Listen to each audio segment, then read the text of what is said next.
Alors, on est cette semaine dans le 5e Pérec de Pirkei Avot. Si vous avez compris, toutes les semaines on fait un Pérec, même que les gens me disent Rabbi, vous avez fait le 4e Pérec, on n'a pas la fin du 3e. Non, ils n'ont pas compris. Chaque semaine on fait un peu de chaque Pérec. Alors, le 5e Pérec il dit Be'asaram ha'marot nivra ha'olam. Akadosh Baruch Hu, il a créé le monde avec 10 paroles. Huma Talmud Lomar. Dit le Tana, et pourquoi Kadosh Baruch Hu, il a créé le monde avec 10 paroles? Ve'alo b'ma'amar echad yachol libarot. Kadosh Baruch Hu, il aurait pu dire une parole. De la même façon qu'il a dit Zachor ve'shamor, qui était une parole, et qui sont sortis 2 paroles. Rashi dit même au début des 10 commandements, Vaidaber Hashem et kol adevarim ha'ele.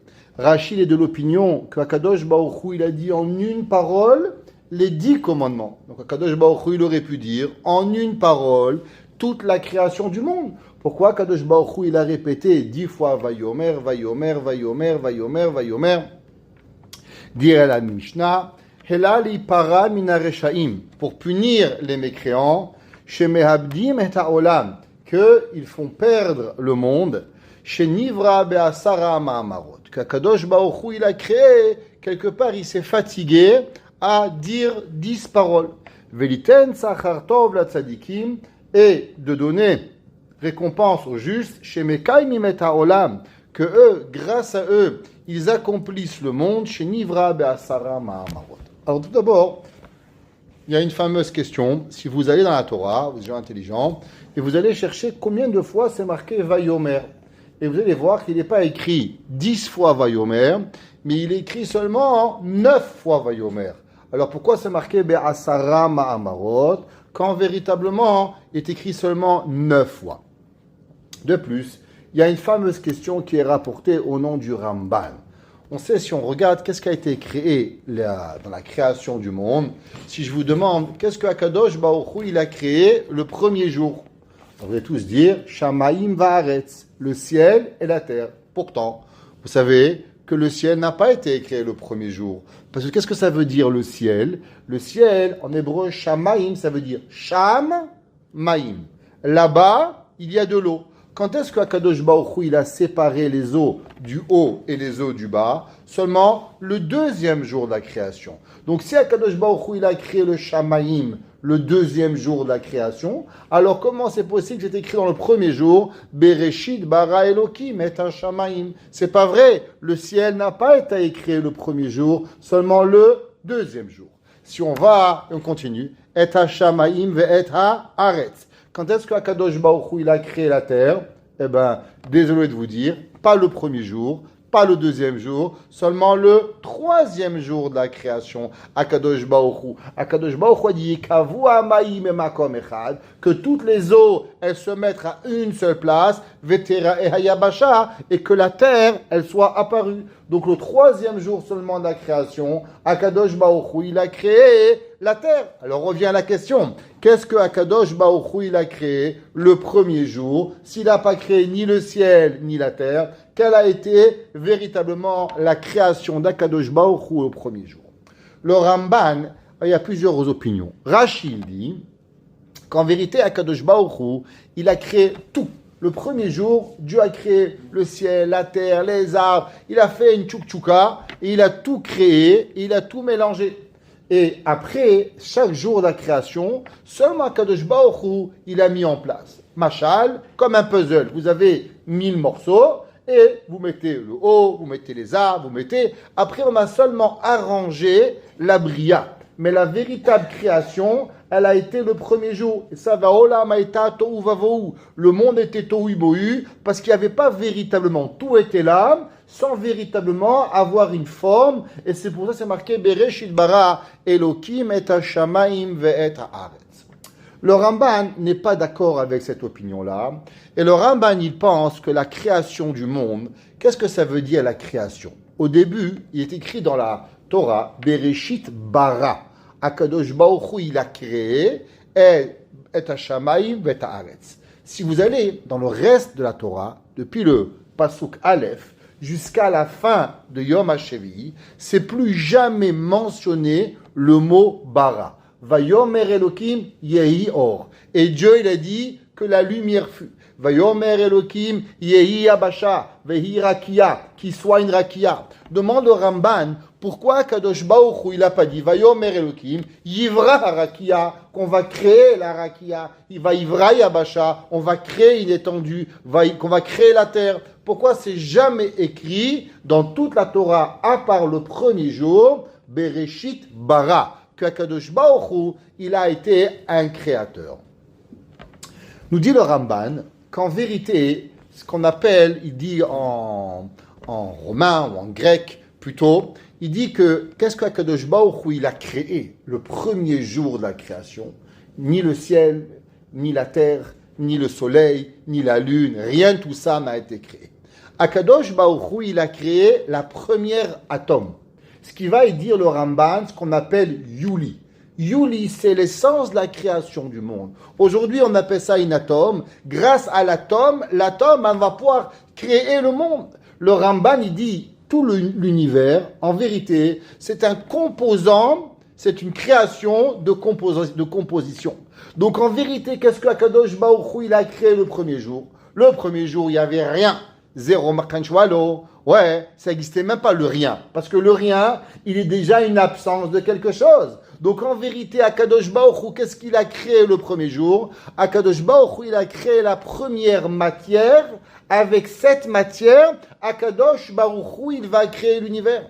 Le Ramban, il dit que qu'elle est cette matière avec quoi on va matérialiser et on va formater le monde de la terre, le ciel, les étoiles, tout ce que l'on va pouvoir exister. C'est ce qu'on va appeler le Yuli. Yuli, c'est la naissance, la première cellule que Akadosh Baruch Hu, il va créer.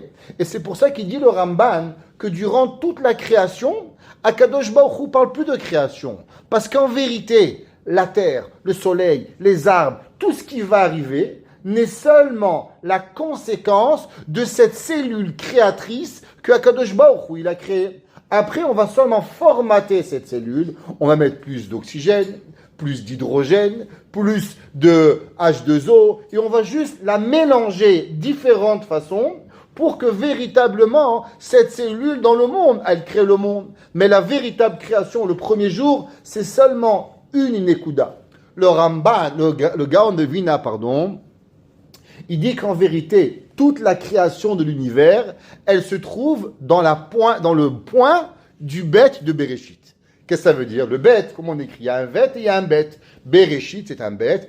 Et dedans, il y a un point. Le Gaon de Vina, il dit, toute la création de l'univers se situe dans le point du Bereshit. Qu'est-ce que ça veut dire, ce Gaon de Vina, que toute la création se situe dans le point du bête? Parce que véritablement, toute la création, comment elle a existé? Eh bien, la création du monde n'a commencé qu'à travers cette cellule. Et après, on a formaté cette cellule pour pouvoir arriver à ce que Akadosh Baruch Hu, il a créé le monde. Donc, quelle a été en vérité la première création, dit le Ramban? Ni le ciel, ni la lune. La première cellule. C'est tout ce que Akadosh Baruch Hu, il a créé. Et avec cela, Akadosh Baruch Hu, il va formater l'univers, formater le monde, formater les arbres, les humains, tout ce que vous voulez, parce que c'était ça, véritablement, la création que Akadosh Baruch Hu, il va exister. Qu'est-ce que ça veut dire? Be'asara ma'amarot. Pourquoi Akadosh Baruch Hu, il a choisi 10 paroles? Pourquoi Akadosh Baruch Hu n'a pas choisi 5 paroles? Pourquoi Akadosh Baruch Hu n'a pas choisi 20 paroles? Demande Rabbeinu, Rabbi Yaakov Kaminetsky. Il dit, pourquoi on a choisi ce chiffre 10?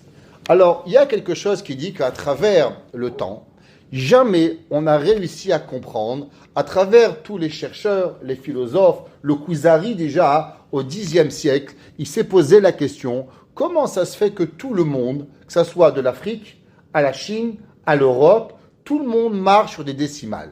10, 20, 30, 100, 1000, 10 000, ça marche sur un décimal. Demande le Kuzari, quelle est la raison pourquoi Hakadosh Baruch Hu, tout l'univers marche avec 10? Dit le Kuzari que peut-être ça vient parce qu'on a 10 doigts. Alors du fait qu'on a appris à compter 10 doigts, 1, 2, 3, 8, 9, 10, alors on dit 11, 20, 50, 100, 1000. Parce que comme on a eu 10 doigts, alors automatiquement, c'est cette façon-là qu'on est venu à arriver à pouvoir compter. La facilité de nos 10 doigts nous a apporté à aller sur des décimales pour pouvoir y arriver. Le Rabbeinu Yaakov Kamenetz qui dit, ok, ça, si on dit que l'homme est descendu du singe, alors automatiquement on aurait pu dire que comme l'homme est descendu du singe, et que le singe il avait 10 doigts, alors automatiquement on a eu 10 doigts. Maintenant, nous, on sait particulièrement qu'en vérité, la théorie que l'homme il devient du singe, quand est-ce qu'elle a été créée, la théorie que l'homme est descendu du singe? Beaucoup plus tard dans les millénaires. La théorie d'évolution, elle a pas été créée au temps du Kuzari et au temps des philosophes grecs. Eux, ils pensaient que l'homme, il descendait pas d'un singe. Alors, quelle est la raison pourquoi on a le monde de décimales? Alors, on sait qu'en vérité, Akadosh Baruch Hu, pourquoi il a choisi Be'asara Ma'amarot Nivra Ha'olam? À cause qu'en vérité, ça fait référence à quoi? À un chiffre particulier qui s'appelle les 10 Sphirot. Toute la Torah, elle est basée sur ce principe de 10. Exemple, Be'asara Ma'amarot Nivra Ha'olam, Be'asara Makot, Akadosh Baruch Hu, il a donné 10 Makot, Akadosh Baruch Hu, il a donné Aseret Hadiberot.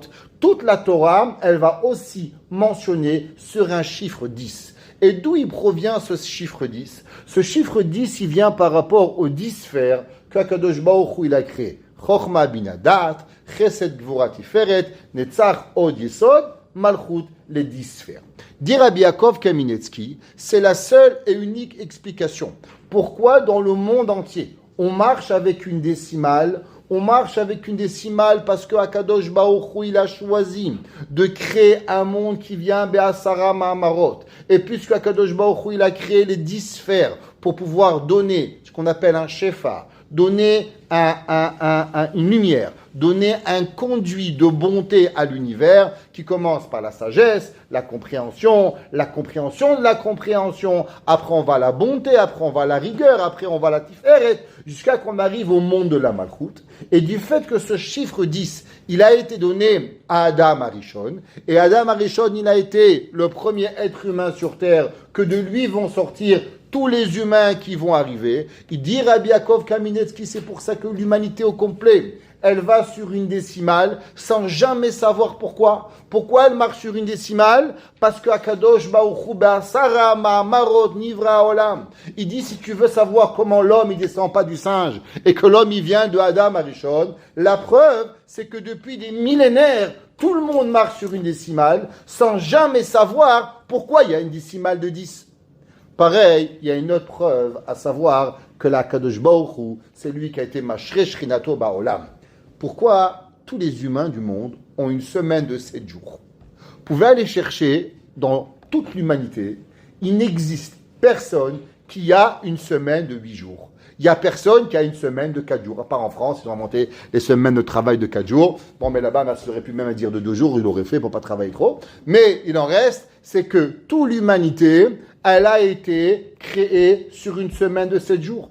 Pourquoi depuis l'âge des temps? Depuis que l'homme, il est homme, depuis que l'on connaît, alors on a 7 jours de travail, on a 7 jours de pouvoir y avancer. Même à l'époque, ils pensaient qu'il y avait seulement 7 astres, il y avait seulement 7 planètes. Ils ont trouvé 8 planètes, 10 planètes. Après, ils ont dit qu'il y a 3000 planètes. Après, ils ont dit non, il y a trop de planètes. Alors, on revient à 8 planètes. Ils ont dit non, on va revenir à 7 planètes. Et maintenant, ils ne sont même pas capables de savoir combien de planètes ils ont. Est-ce qu'il y a 7 planètes, ou il y a des micro-planètes, des ultra-planètes? Les maïsés, tout le monde est d'accord qu'il y a 7 jours de la semaine. Le Zerachim Shon, il dit, très intéressant, d'où il est venu ce principe de 7 jours de la semaine, la Shemitah. Tout fonctionne sur un chiffre de 7. Le Zerachim Shon, il écrit dans Parashat Behar que c'est une des chiffres et une des notions que l'humain n'a aucune idée pourquoi on fonctionne sur un chiffre de 7. Si ça n'est que Akadosh Baruch Hu lui-même, il a donné dans le monde le chiffre de 7 sans véritablement que nous avons une véritable raison pourquoi il y a le chiffre de 7. Personne ne pourra expliquer pourquoi le monde entier fonctionne avec un monde de 7. Le Maharal, il explique, et il dit que c'est que chaque chiffre, il nous apprend quelque chose. Par exemple, le Maharal, il dit que tout ce qui a à voir avec le monde terrestre, il marche avec 7. 7 jours de la semaine, 7 années de la Shemitah, 7 jours de purification. tout ce qui a à voir avec le Olam Hazé marche sur un chiffre de 7. Tout ce qui a à voir avec l'infini, ce qu'on appelle le Olam Haba, marche avec quoi? Un chiffre de 8. C'est pas pour rien que le chiffre 8, il a le symbole de quoi? Le symbole de l'infini. Que ce soit à travers tous les pays du monde, l'infini, il est représenté avec quoi? Avec le chiffre 8. Dit le Maharal, pourquoi? Parce qu'en vérité, 7 doit s'arrêter. 8, c'est 7 plus 1. Comment on arrive avec le chiffre, à travers, avec le chiffre 8? Le Maharal, il dit parce que le 8 n'appartient pas dans le Olam HaBiriyah, dans le Olam HaAsiya. Le 8, il appartient dans Olam HaRuchani. C'est pour ça que une femme, elle est impure 7 jours, elle devient pure le 8e jour. On a compté 7 semaines de la Sephirat HaOmer, Matan Torah, la 8e semaine. Tout ce qui va avoir à travers la ce qu'on appelle la Tara, la Kdusha, Olam Haba, tous les mondes supérieurs, ils ont tous à voir avec quoi? Avec le chiffre 8. Le chiffre 8, il représente ce qu'on appelle le Olamot HaElyonim et pas le Olam HaTachton. Donc il dit le Zera Shimshon, c'est pour ça que dans le Olam HaAsiya, tout fonctionne avec un chiffre de 7. Et pourquoi nous avons des décimales de 10? Pourquoi Kadosh Baruch Hu, il a créé 10 doigts et pas 12 doigts? Vous imaginez un pianiste avec 12 doigts, il ferait un canon, il serait là encore plus grand. Pourquoi Kadosh Baruch Hu, il n'a pas créé Béhémet 6 doigts dans chaque main? Et on a des hommes qui ont 6 doigts. Qui a jamais vu ça déjà? Moi, j'ai déjà vu un pianiste qui avait 12 doigts. Alors pourquoi Kadosh Baruch Hu n'a pas créé l'humain avec 12 doigts? La réponse est que Kadosh Baruch Hu, il a été mâcheré dans nous pour nous apprendre que véritablement tout ce qu'on le reçoit de Akadosh Baruch Hu, il nous donne à travers les Asara Sfirot. Et quand on voit la Torah, Be'asara Ma'amarot Nivra Olam, Akadosh Baruch Hu, il a choisi ces 10 paroles pour créer le monde. Et chacune des paroles, elle est représentative de quoi? De une des Aseret Adiberot, elle est représentative de une des Asara Makot, elle est représentative de tout ce qui va avoir relié avec le 10. Alors automatiquement, c'est pour ça que Akadosh Baruch Hu, il a choisi le concept de 10, sans même savoir pourquoi l'humain les a utilisés. Seulement, il faut savoir que Akadosh Baruch Hu, il a choisi ce principe de 10. Et c'est pour ça que quand l'homme il fait les mitzvot, alors Akadosh Baruch Hu, il dit waouh, regarde combien moi je me suis fatigué à créer un monde de décimales, à créer avant d'arriver au Olam HaAsiya. Il y a ce qu'on appelle le Olam Abia, Atzilut, Beria, Yetzira et Asiya. Dans chacun des 4 Olamot, il y a 10 sphères. 10 fois 4, ça vous donne combien? 40. C'est pour ça qu'il y a 40 jours que Moshe Rabbeinu, il est monté pour recevoir la Torah. Pourquoi Kadosh Baruch Hu, il est monté pour recevoir la Torah? Parce que dans les 10 sphères, il y a aussi les 4 chemins de la Torah. Tout le monde sait que comment ils s'appellent les chemins de la Torah? Ils s'appellent Pardes. Qu'est-ce que ça veut dire Pardes? Pshat, Remez, Drash et Sod. Dans chacun de ces 4 élévations et compréhensions de la Torah, il y a aussi ces Asara Ma'amarot. Donc 4 fois 10, encore une fois, 40 pour pouvoir y arriver. Donc pourquoi nous avons 40 jours que Moshe Rabbeinu il est monté au Sinaï? Parce que les 40 jours représentent les 4 façons de comprendre la Torah, qui correspondent à quoi? Pshad, Remesh, Dras, Sod, qui sont aussi à l'envers par rapport au Arba Olamot. Atzilut, Beria, Yetzira, Asiya. C'est quoi la Asiya? La Asiya, c'est par rapport au Pshat. Quand un homme, il voit le monde, il voit un arbre, il voit de l'eau, il voit une verdure. C'est la chose simple de la vie. Tu crois que le monde, c'est comme ça qu'il naît. Tu plantes une graine et ça pousse. Ça, c'est ce qu'on appelle le Pshat. C'est par rapport à quoi? Par rapport à Olam Asiya. Après, on a le Drash. C'est quoi le Drash? C'est quelque chose qui est déjà plus élevé que l'homme, il va se casser la tête pour pouvoir comprendre. Pareil, dans le Olam, on a Atzilut en haut, Beria, Yetzira. C'est quoi Yetzira? Tu prends une graine, tu mets une graine, la graine elle pourrit, et la pourriture elle te donne un arbre. Comment c'est possible? Toi tu as planté une graine, la graine elle doit se détruire, de la destruction va créer une créature de quelque chose. La Gemara a dit, si tu veux savoir c'est quoi la preuve de Triyat Hametim, de la résurrection des morts, la Gemara a dit, c'est pas compliqué. Prends n'importe quel fruit que tu vas planter, qu'est-ce qui va y arriver? il va y arriver que d'abord, la graine, elle se détruit, et après la destruction de la graine, il pousse un arbre. Toi, tu pensais que la graine, il va rien arriver, elle a été détruite. Non seulement que la graine, elle te ressort pas une graine, mais qu'est-ce qu'elle te ressort la graine? La graine, elle te ressort un arbre qui est beaucoup plus grand. Le Rav Shimshon Pinkus, il dit, on sait que Akadosh Baruch Hu, dans la nature, tout ce qui crée et qui parle dans la Torah, Akadosh Baruch Hu, il a déjà créé dans le monde qu'on est capable de voir de nos propres yeux l'avenir du monde. Il dit, qu'est-ce que ça représente la Triat Hametim?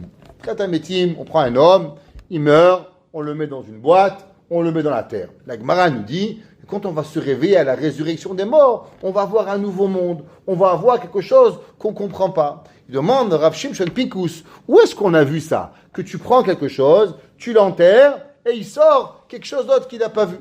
Il dit, regarde une chenille. Une chenille, combien de mètres elle peut marcher une chenille dans toute sa vie?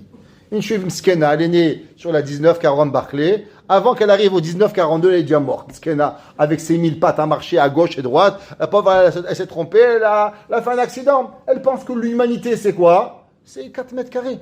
Et après, elle fait un cocon. Elle s'enterre entièrement, comme un coffin, comme comme une momie, comme un cercueil. Et un jour, elle se réveille, elle a des ailes. Et maintenant, elle voit, le monde, il n'est pas le 1940 Barclay. Le monde, il est énorme. Le monde, il y a une ville. Il y a des papillons qui voyagent depuis le Mexique jusqu'au Canada, chaque année, qui font des milliers de kilomètres. Est-ce que la chenille, elle avait pensé pour une seconde que c'est possible que le Mexique, il existe? Même pas dans ses rêves, la chenille, elle a pensé. Elle pensait que le monde, il était 3 mètres carrés. Et un beau jour, elle s'est enfermée dans un tombeau, et elle s'est réveillée, et elle voit un nouveau monde. Il dit le Rav Shimshon Pinkus, ça c'est la preuve que Akadosh Baruch Hu, il a donné dans le monde, que toi tu crois le monde d'une certaine façon, mais en vérité il y a un différent monde. C'est seulement ce que tes yeux sont capables de voir, aval véritablement quand on va se réveiller après la résurrection des morts, Akadosh Baruch Hu, il va nous réveiller comme un différent monde. On aura l'air d'avoir été une chenille pendant 70 ans, quand on va se réveiller, il y aura un autre monde qui va arriver totalement pour pouvoir le voir. Toute la Bria, elle représente par rapport à ces 4 aspects. Le Rach Chaim HaKadosh, il pose une question extraordinaire. On sait que Dieu, il sait tout. Boré Olam, il n'a pas besoin qu'on ait le passé, le présent et le futur. Moshe Rabbeinu était au ciel pendant les 40 jours. Qu'est-ce qui s'est passé le 39e jour que Moshe Rabbeinu était au ciel? Le peuple juif, ils ont commencé à faire le veau d'or. Ils sont venus chez Aaron. Ils ont dit, Aaron, regarde, Moshe Rabbeinu, il est mort. Fais-nous un Dieu, fais-nous quelque chose. Aaron, il a voulu gagner du temps. Il dit, allez demander à vos femmes vos bijoux. Il a dit, est-ce que les femmes ont des bijoux? Rêve en couleur, tu vas jamais les avoir. Eh bien, maître, c'est vrai. Et les femmes, elles ont dit, tu veux tes bijoux? Moi, tes bijoux, dis pourquoi? Faire un veau d'or, rêve. Quoi, ça m'a pris 30 ans pour que tu m'achètes une boucle d'oreille. Tu crois que je vais la te faire cadeau, quoi? Même pas dans les rêves. Elles n'ont pas voulu leur donner. Qu'est-ce qu'ils ont fait, les hommes? Ils ont enlevé leurs propres bijoux et ils ont fait fondre l'or pour avoir un veau d'or. Demande le Rachaïm, je ne comprends pas. On sait que jusqu'à aujourd'hui, on paye la faute du veau d'or. Jusqu'à aujourd'hui, le pasuk qui dit Ubiyom pokdi ou fakaditi alechem. Que chaque fois que Akadosh Baruch Hu, il va punir un juif, il y aura toujours un peu de la faute du veau d'or. Chaque fois qu'un Jemskin, il a un ticket, il a brûlé un feu rouge, il y a $149 pour une Avera, $1 parce que la faute du veau d'or. Chaque fois que tu as un petit souci, 99% à cause de tes propres péchés et 1% de la Avera à cause de la faute du veau d'or. Demande le Rachaïm, pourquoi Kadosh Baruch Hu, quand il a vu que le peuple juif, il commençait à faire le veau d'or, pourquoi il n'a pas dit Moshe, allez, finis la classe, descends. Il avait qu'à descendre un jour plus tôt. Et s'il était descendu un jour plus tôt, on n'aurait pas fait le veau d'or. On n'aurait pas fait le veau d'or. Moshe Rabbeinu, il ne serait pas mort dans le désert. On n'aurait pas eu de galoute, 2000 ans de galoute, 50 milliards de juifs morts depuis 2000 ans. C'est cher payé, non, pour 6 heures de classe. Comment ça se fait que Akadosh Baruch Hu, il n'a pas fini la classe 6 heures plus tôt pour que Moshe Rabbeinu, il descende en bas de la montagne?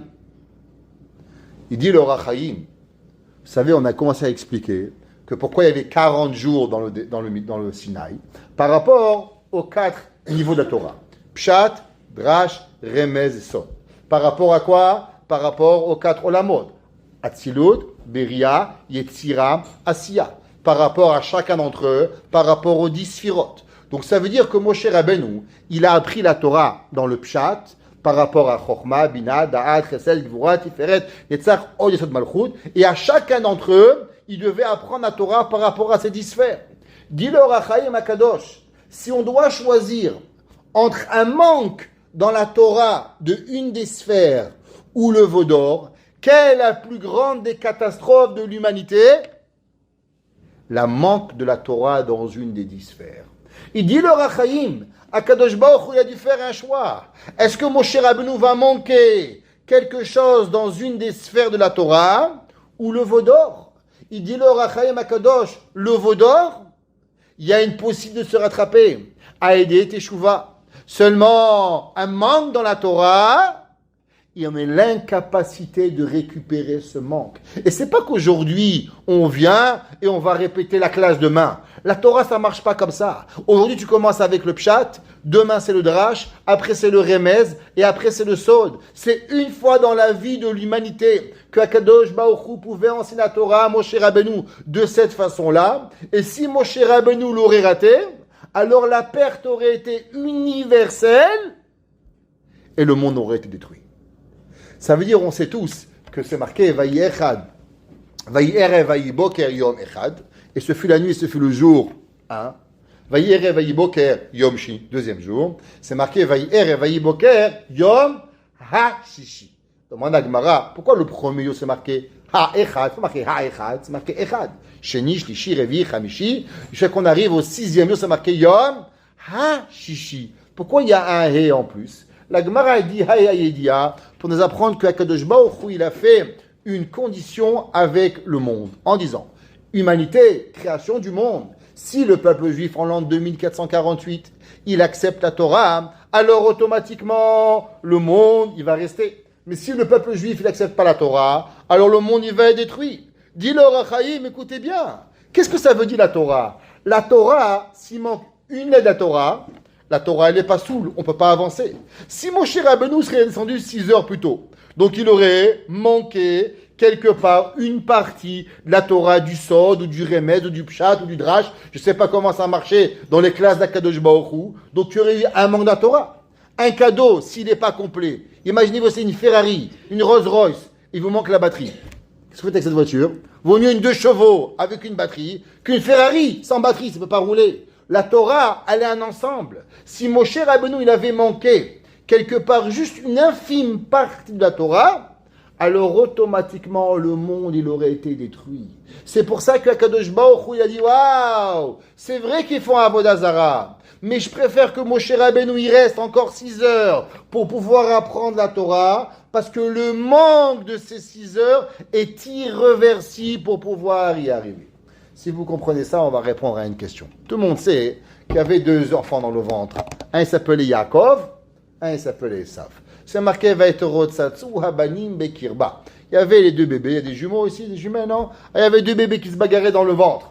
La Gemara nous dit, de quoi ils se bagarraient Yaakov et Esav? C'était quoi la bagarre entre Yaakov et Esav? Tout le monde sait que la bagarre qu'il y avait entre Yaakov et Esav, c'est qu'Yaakov et Esav se disputaient. Qui c'est qui va avoir le Olam Haba? Et qui c'est qui va avoir le Olam Hazé? Yaakov, il voulait avoir le Olam Haba. Esav, il voulait avoir le Olam Hazé. Yaakov, il disait, ok, mais si je veux des téphilines, il me faut une vache. Parce que sans vache, je ne peux pas avoir du cuir. Donc c'est vrai que je veux le Olam Haba. Mais je veux que tu me laisses utiliser le Olam Hazé pour pouvoir arriver à mes biens que pour faire mon Olam Haba. Si c'est comme ça, alors pourquoi la Torah, quand elle parle des Berachot, elle ne parle que des Berachot qui ont à voir avec le Olam Hazé? Pourquoi la Torah nous dit la pluie? Je ne comprends pas. C'est que des Berachot matériels. Mais le matériel à qui il appartient? Il appartient à Esav. S'il appartient à Esav, c'est quoi la permission que les Juifs nous avons de profiter de ce monde? Comment on va chez le tailleur se faire un beau costume? Pourquoi on achète une belle cravate? Parce qu'on n'a pas le droit. On devrait acheter une cravate à la Bnei Brakish tout pourrie, toute sale, moche. Peut-être c'est comme ça qu'on devrait exister. Si bien mettre le Olam Hazé, il appartient que à Esav, qui nous donne à nous, le peuple juif, le droit de profiter du Olam Hazé? Parce qu'on a pris l'Olam Haba. Alors Béhémet Esav, il a une ta'ana contre nous. Vous êtes des voleurs, vous prenez mon monde, vous avez pris l'Olam Haba. Pourquoi vous voulez me prendre aussi le Olam Hazé? Il y a plein de réponses. Une des réponses, elle est, qu'est-ce que Akadosh Baruch Hu, il a dit? Akadosh Baruch Hu, il a dit que si le peuple juif, il accepte la Torah en l'an 2448, alors Akadosh Baruch Hu, il accepte le monde. Il accepte de continuer à créer le monde. Mais si Akadosh Baruch Hu, si le peuple juif, il refuse la Torah, alors automatiquement, qu'est-ce qui s'est passé? Alors Akadosh Baruch Hu va détruire le monde. C'est marqué dans le pasuk. Ofia Hashem me'ar paran. Akadosh Baruch Hu, d'abord, il est parti sur la nation du monde. J'ai voulu la Torah, Torah Maktivba. Qu'est-ce qui est écrit dans la Torah? Parti chez Esav. Esav, il a dit, Lotir Tzach, faut pas tuer. Il a dit, mais moi, je vis sur l'épée, donc je ne peux pas prendre la Torah. Donc Esav, il a refusé la Torah. Donc si on avait suivi qu'il n'y avait que Esav dans le monde, qu'est-ce qui serait passé? Le monde, il aurait été détruit. Il est parti chez Ishmaël. Il m'a dit, Ishmaël, qu'est-ce que tu veux? Torah Aktivba, il y a marqué l'Otignov. Il dit, comment c'est marqué l'Otignov? Mais je vis sur cela. Comment c'est possible de ne pas y arriver? Jusqu'à qu'il est arrivé sur le peuple juif, il dit, est-ce que vous voulez la Torah? Qui a dit, Na, c'est Venishma. Donc le monde, il n'existait que grâce à qui? Que grâce à Israël. Donc puisque maintenant le monde n'a existé que grâce à Israël, c'est pour ça que ça nous donne le droit au peuple juif, BME, de profiter du monde. Parce que grâce à Naaseh Venishma, non seulement on a accepté la Torah, mais on a donné la vie au monde entier. Parce que c'est seulement grâce à nous que le monde il a existé. Donc puisque c'est grâce à nous que le monde il a existé, c'est pour ça maintenant qu'en vérité, Akadosh Baruch Hu, il nous a donné le droit de profiter du monde. C'est pour ça que la Torah te dit, maintenant, ton sachar dans Olam Haba, vadaï que tu le reçois. Mais en faisant la Torah, non seulement tu vas avoir le Olam Haba, mais aussi tu pourras profiter du Olam Hazé. Pourquoi tu pourras profiter du Olam Hazé? Parce que grâce à la Torah maintenant, alors tu donnes à Kadosh Baruch Hu la véracité que le monde n'existe qu'à travers la Torah. Donc puisque maintenant tu es Shomer Torah, alors maintenant le monde il peut exister. Mais si tu ne fais pas la Torah, alors automatiquement le monde il n'avait pas lieu de pouvoir exister. C'est pour ça que la Mishnah dit Be'asara ma'amarot nivra olam.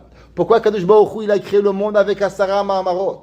Akadosh Baruch Hu il a voulu donner l'importance de ce que ça représente la Torah. Akadosh Baruch Hu il aurait pu créer un monde en disant un mot, Bereshit, et dire Bereshit Vayomer 10 fois, et tout aurait été créé. Même parler à Akadosh Baruch Hu, il n'a pas besoin de parler. Parce que le Zohar il dit qu'en vérité la première création du monde c'est quoi? C'est marqué dans le Tikkun HaZohar Samerzain, il dit le Rabbi Shimon Bar Yochai, qu'est-ce que ça veut dire Bereshit bara Elokim et Hashamayim vet haaretz? Rabbi Shimon Bar Yochai demande la même question, puisque le Shamayim n'existait pas que le deuxième jour, et que Haaretz n'avait pas existé, alors ça veut dire quoi Shamayim va Haaretz? Il dit, le Zohar, chose extraordinaire, il dit, vous savez, qu'est-ce qu'un enfant il fait avant de parler? Avant de parler à un enfant, qu'est-ce qu'il fait? Il fait des sons. Parce que le son est le début de la parole. Donc il dit en vérité, si Akadosh Baruch Hu Bereshit, c'est le début de la parole, qu'est-ce que Akadosh Baruch Hu il a créé avant la parole? Il a créé le son. Donc il dit le Zohar, Bereshit bara, quelle a été la première création du monde? Et Hashamaim. C'est quoi Shamaim? Shamaim Zukala, c'est le son.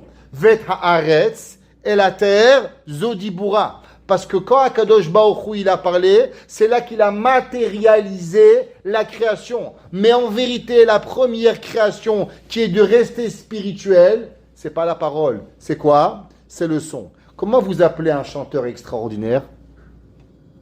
Un diva. Pourquoi vous appelez un diva un chanteur extraordinaire? Vous n'avez pas un gars de hockey qui s'appelle un diva quand il joue? Il dit le Zohar, vous savez pourquoi? Parce que le son, à l'état pur, à qui il appartient? Il appartient Bémet à Akadosh Baruch Hu. Akadosh Baruch Hu le son. Et c'est pas pour rien. Qu'est-ce que nous faisons le jour de Rosh Hashanah? Pourquoi on fait un son de chauffard? Pourquoi on ne fait pas une prière? Parce que Rosh Hashanah s'est rapporté à Akadosh Baruch Hu au moment de la pensée où Akadosh Baruch Hu il a créé le monde avant même qu'il y ait un dibour. Et c'est pour ça qu'on fait un son. Qu'est-ce qu'on fait comme son? Tout. Et après, qu'est-ce qu'il fait? Pourquoi un bébé il pleure comme ça? Parce que la saccadation du pleur du bébé, c'est ça qui commence à apprendre au bébé les consonnes et les voyelles. Un pleure, ça c'est une voyelle. Et après il fait c'est quoi? C'est une consonne. Alors le début de la parole d'un enfant, c'est quoi? C'est un pleur simple et un pleur saccadé qui donne une consonne et une voyelle. C'est pour ça qu'il dit le Zohar Bereshit bara Elokim et ha-shamaim, shamaim zukala, parce que le son est pur, c'est quoi? C'est quelque chose de totalement spirituel. Vet haaretz, c'est la terre. Au moment que il a parlé, la parole, elle a concrétisé. La parole de Dieu, elle a matérialisé le monde. C'est pour ça qu'est-ce que vous dites comme bracha?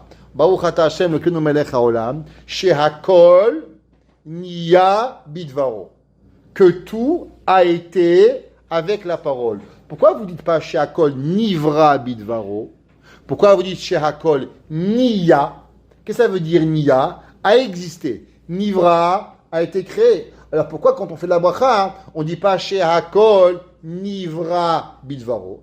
Et ne pensez pas que le terme nivra n'existait pas. La preuve, quelle est la deuxième bracha que vous faites quand vous êtes marié? Shehakol bara lichvodo. Alors pourquoi vous ne dites pas shehakol bara bidvaro? Pourquoi on dit shehakol niya? La réponse elle est simple, parce que pas tout a existé grâce à la parole. Il y a eu une création qui est venue avant la parole, qui a été quoi? Qui a été le son, qui était la pensée divine à Kadosh Baruch Hu. C'est pour ça qu'on dit shehakol niya. Toute chose que tu peux prendre, que tu peux utiliser, Béhémet, il est avec la parole. Mais il y a eu d'autres créations qui sont venues préalablement à travers quoi? À travers Béhémet, la pensée d'Akadosh Baruch Hu. C'est pour ça qu'en vérité, qu'est-ce que ça veut dire Bereshit? Pourquoi Akadosh Baruch Hu, il n'a pas dit Bereshit, il n'a pas dit Vayomer, il a dit Bereshit?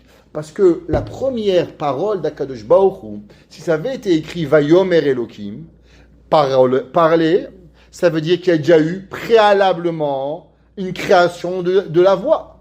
Comment Akadosh Baruch Hu t'explique que le début, ce qui a créé et précédé la création du monde, ça a été Béhémet de créer la parole. Parce que le deuxième Vayomer n'a pu exister seulement quand Akadosh Baruch Hu avait déjà Béhémet créé la parole. C'est pour ça que la première création, si on voudrait dire comme le Ramban, que toute la création Béhémet, c'est la première cellule. Mais en vérité, pour pouvoir créer la première cellule, qu'est-ce qu'il fallait?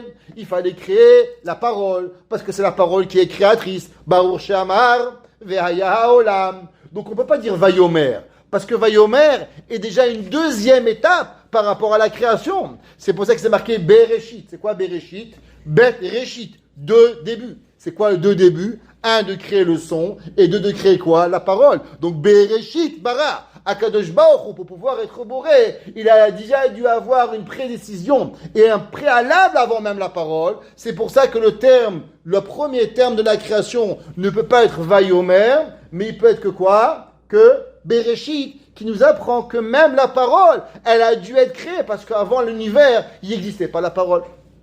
Il dit Rabbi Yaakov Kaminetsky, qu'est-ce que ça veut dire Bereshit bara Elokim et Hashamayim?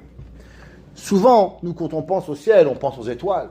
Mais comme on a expliqué, les étoiles sont venues seulement dans quel jour de la création? Seulement le 4e jour de la création. Toutes les étoiles, le soleil et la lune, tout ce que vous voyez, n'a seulement existé le 4e jour de la création du monde.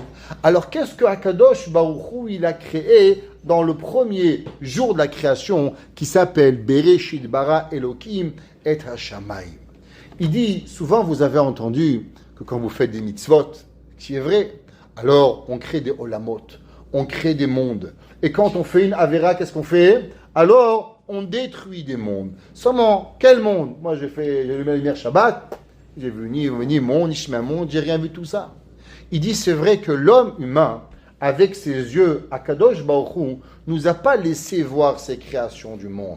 Mais il en reste, c'est qu'elles font partie intégrale de la bria d'Akadosh Baruch Hu. Akadosh Baruch Hu, il a des malachim, et il y a des séraphim, et il y a des ophanim, il y a des chayot HaKodesh. Il y a beaucoup plus que ce que l'homme il est capable de voir. Le Ben Ishraï, il dit que vous savez, c'est écrit que dans la terre, il y a le Gan Eden. C'est marqué Venahar Yotse mi Eden, et que dans la terre, il y a un endroit qui s'appelle Eden, et que Eden, il y a un fleuve qui sort, et que ce fleuve-là, il se sépare en 4 parties, et qu'il va abreuver le monde. Un exemple, vous savez que le Frat, un Nahar Perat, c'est quoi la racine du Nahar Perat? Personne n'a jamais trouvé. Quelle est la racine du Nil? Personne ne sait jamais d'où elle a commencé. Quelle est la racine du fleuve amazonien? Personne ne sait. Vous pouvez aller jusqu'à aujourd'hui, aller faire toute la recherche de où commence le fleuve, le Frat. Vous êtes trois. Personne ne sait. Parce que la Torah nous dit que la nature et la racine du Frat, d'où elle provient? Elle provient du fleuve qui vient de Éden. Et de Éden, qu'est-ce qu'il y a? Il y a le Gan. La Gemara dit qu'il y a le Gan. Le Gan, il est 60 plus grand que Éden. Et Éden, elle est 60 fois plus grande que le monde. Le Ben Ishra, il dit, mais on a fait le tour du monde aujourd'hui. On n'a vu ni le Gan, ni le Éden, ni 60 fois plus grand. On connaît l'univers. Qu'est-ce que tu me racontes? Eh bien, le Ben Ishra, il ramène dans les Teshuvot. Pas Midrash, halakha. Le Ben Ishra, il dit, c'est vrai, toi, tu ne le vois pas, mais sache qu'il est là. Que Akadosh Baruch Hu nous a donné des yeux à voir seulement ce que l'on peut voir. Mais il y a autre chose dans le monde que l'on ne peut voir. Et quand Mashiach va venir, Béhémet, alors on va voir un différent monde comme on voit aujourd'hui. De la même façon qu'on a dit que la chenille, un jour elle se réveille, waouh, c'est grand Montréal. Moi je pensais que c'était 2 mètres carrés sur la rue Barclay ou sur la rue Eldridge à Côte-Saint-Luc. Il y a plus que Côte-Saint-Luc dans le monde. Je pensais pas. Eh bien, quand Mashiach il va venir, alors il va voir un autre monde qui est là et que seulement on ne l'a pas vu. David Amelech, il a écrit dans Teilim, Az, Yemal et Sechokpinu. On marquait dans David Amelech, il dit, nos yeux, ils vont être incroyables. Ouais, Aïnou Kecholmim, on était comme des rêveurs à la Ravim Betocha, qu'on ne comprenait pas qu'est-ce qui va arriver. Le monde, il est là, seulement on ne le voit pas. Et il dit, le Rabbi Yaakov Kaminetsky, ce principe de base, qu'en vérité, il y a un monde que tu ne vois pas. Ça a été instauré depuis le début de la création du monde. Bereshit bara Elokim et Hashamaim. La même façon qu'il y a un monde dans le ciel, que tu n'as aucune notion, et pourtant il est là. Eh bien, pareil, et Haaretz. Toi, tu crois que tu connais tout sur la terre? Eh bien, tu es loin de savoir qu'est-ce qu'il y a. Le Sambatiam. Rachamim nous raconte qu'il y a un fleuve qui s'appelle Sambatiam et que derrière il y a la Sarashvatim. Ça fait des millénaires qu'on cherche le Sambatiam. On a fait toutes les caméras du monde. On ne l'a toujours pas trouvé. Quoi? Parce que tu ne le vois pas, alors automatiquement il n'existe pas. Il y a un Shamaim que tu ne vois pas, et il y a un Haaretz que tu ne vois pas. Et tout cela, il vient de quoi? Cela, il vient par rapport au Asara Mamarot. La même façon que les 10 Mamarim sont représentés par à travers quoi? À travers les Asara Sfirot, que les Asara Sfirot, c'est Akadosh Baruch Hu qui les a créés, à travers les Arba Olamot que tu ne vois pas, Atzilut Beria Yetzira Asiya. Eh bien, Akadosh Baruch Hu, c'est pareil dans le monde. Akadosh Baruch Hu, pourquoi il a créé tout ça? Pour savoir que chaque personne qui fait une mitzvah, chaque fois que tu fais quelque chose de bien, Akadosh Baruch Hu dit, waouh, tu t'imagines tous ces mondes que j'ai créés. Tout cela, ça valait la peine pour cette petite fille qui fait Kriyat Shema, qui fait Birkat Amazon, qui s'habite Sniout, qui fait une bracha, qui fait ce qu'elle a à faire, qui se couvre la tête. Et Barminan, un homme qui fait une avera, alors Akadosh Baruch Hu, qu'est-ce qu'il fait? Akadosh Baruch Hu, il pense et il voit à combien Dieu, il s'est fatigué, à combien il est marqué betaolam.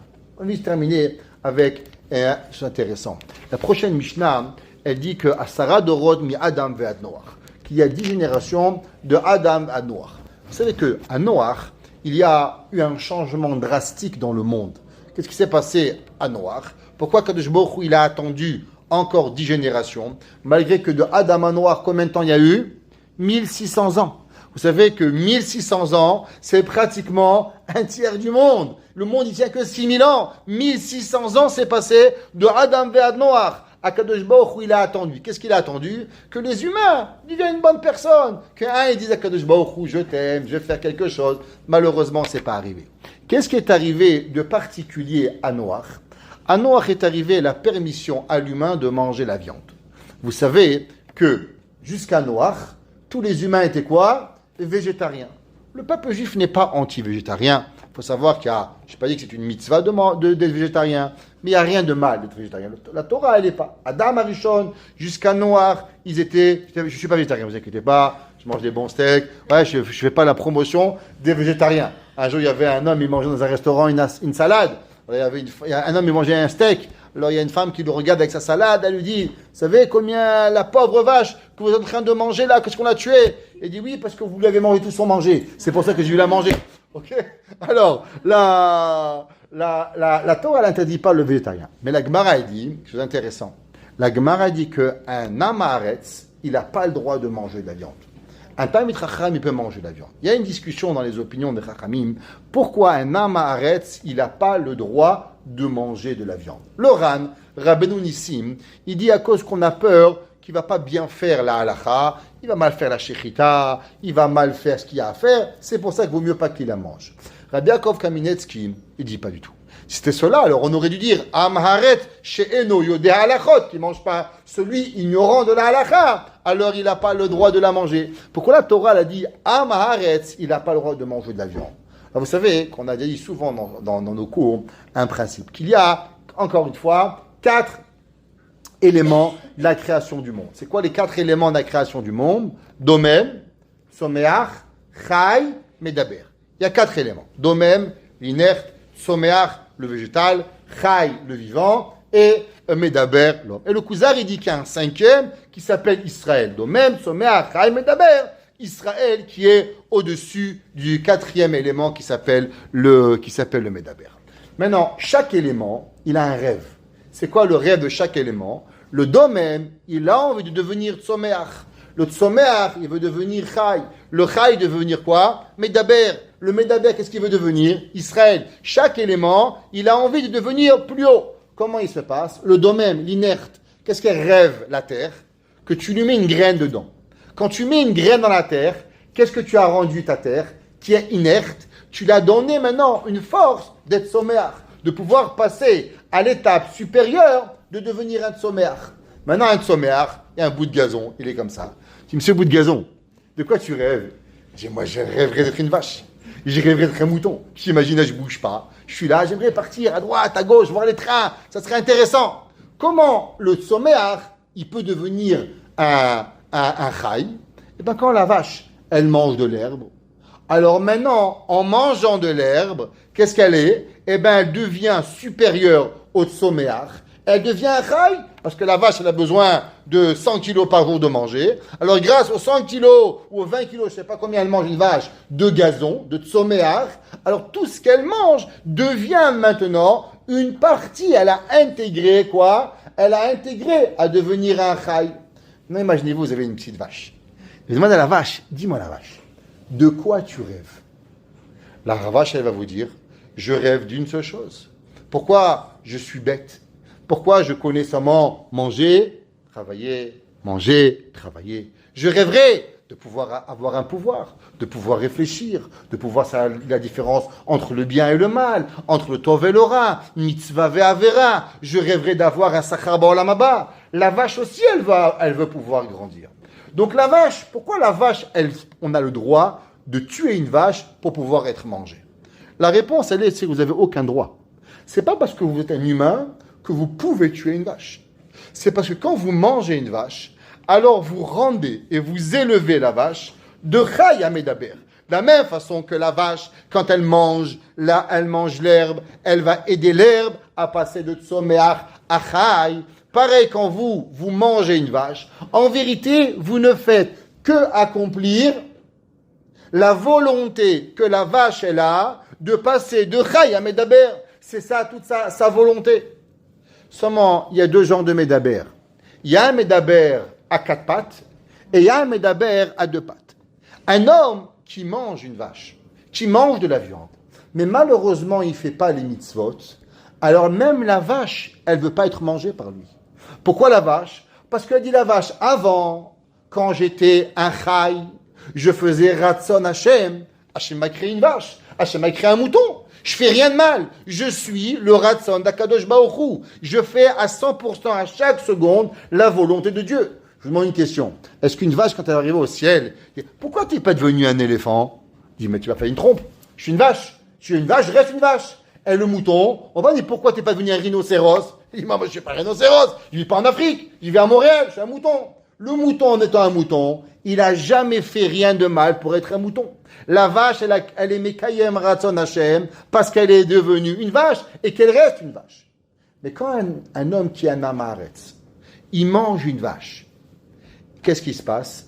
Eh bien, non seulement il a mangé une vache, non seulement il n'a pas élevé la vache, mais il a abaissé la vache. Parce que nous dit le Seporno qu'un homme qui se comporte comme un animal, il n'est pas un animal, il est pire qu'un animal. Parce que l'animal, il n'a pas de réflexion.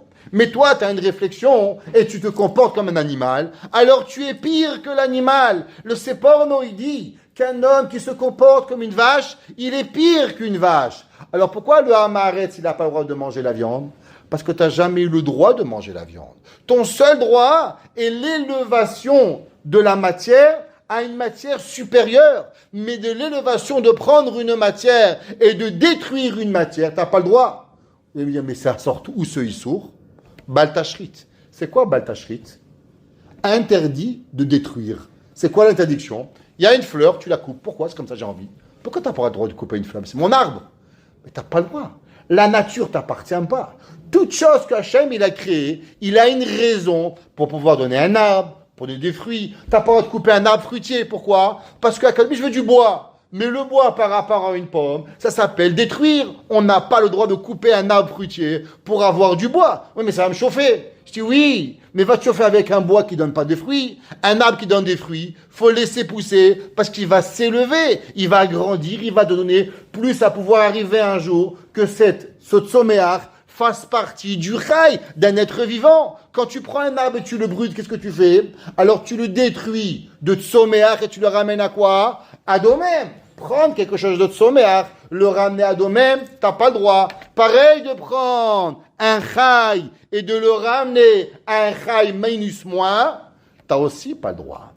C'est pour ça que dit la Gemara, min Adam ve'ad Noach, ou min Noach ve'ad Avram. Akadosh Baruch Hu, 10 générations, il a attendu, que à savoir comment l'homme il va se comporter. Quand Akadosh Baruch Hu, il a donné à Noach, il a vu comment Noach s'est comporté avec les animaux de la terre, comment Noach il a élevé la matière. Alors Akadosh Baruch Hu nous a donné un droit de continuer à élever la matière. Alors c'est vrai, les goïms ils disent, mais qu'est-ce qu'elle a fait la pauvre vache pour que tu la manges? T'as raison. Un homme comme toi, qui pense que t'es une vache, mange pas des vaches. Reste une vache comme la vache, t'as pas le droit d'en manger. Mais une personne qui va venir et qui va manger une vache, et qui va élever une vache, alors il a le droit. Alors ici, on va comprendre que c'est écrit. C'est marqué dans Chazal que tout celui qui mange, cherchez achlou, ve'en baem divrei Torah, keilu achlou mizivre metim. Tous ceux qui ont mangé et qui n'ont pas dit un Dvar Torah, qu'est-ce qui leur arrive? C'est comme si ils ont mangé un korban des morts. Quel mort? Il dit le Baal Shem Tov, bien sûr. Quand tu manges une vache, qu'est-ce que tu as mangé? Tu as mangé une vache, donc c'est un chai. Tu as mangé de tsoméach, du végétal. Et qu'est-ce que tu as mangé? Tu as mangé du domem. Parce que le domem rêvait d'être tsoméach et le tsoméach rêvait d'être chai. Maintenant, quand tu manges une vache, qu'est-ce que tu viens de faire? Tu viens de manger domem, tsoméach, chai.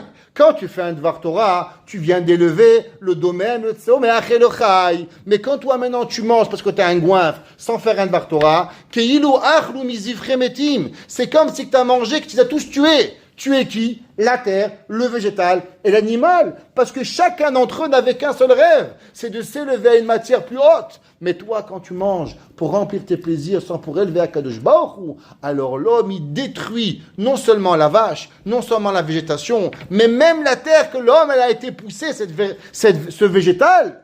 Alors maintenant, tu viens de tuer 3 choses. C'est pour ça qu'Amisha dit, Shlosh Hashechlou, 3 qui ont mangé, Ve'en bahem divrei Torah, pourquoi c'est marqué 3 et pas 4?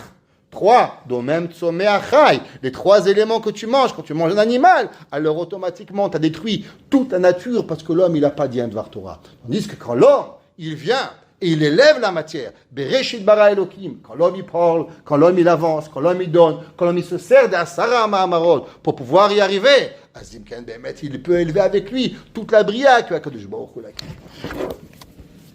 L'obligation de